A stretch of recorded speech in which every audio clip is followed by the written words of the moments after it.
that we haven't talked about a lot in the ER, Lucas, but what are like some documenting tips you would give new providers and like efficiency stuff regarding that? So documentation wise, I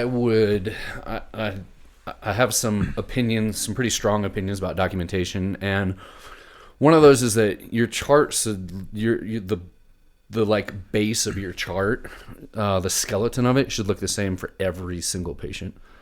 No matter what, it should look the same for an ankle sprain as it does with a heart attack. So it's hard because we have to balance all these requirements from Medicare and CMS and all sorts of stuff. And then you also need to tell a story. So it's kind of like you're doing two things at once.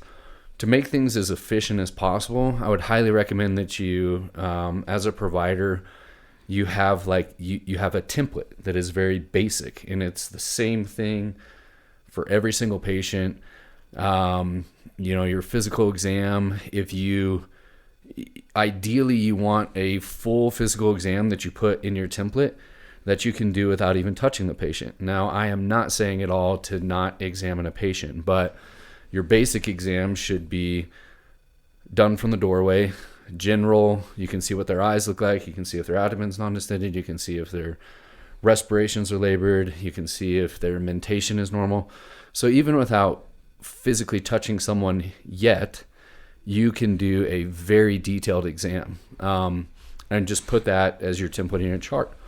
Then get very detailed on the specifics. So if it's an extremity fracture, I would want to know where they're tender. Is it open? Is it closed? What the distal pulses are like?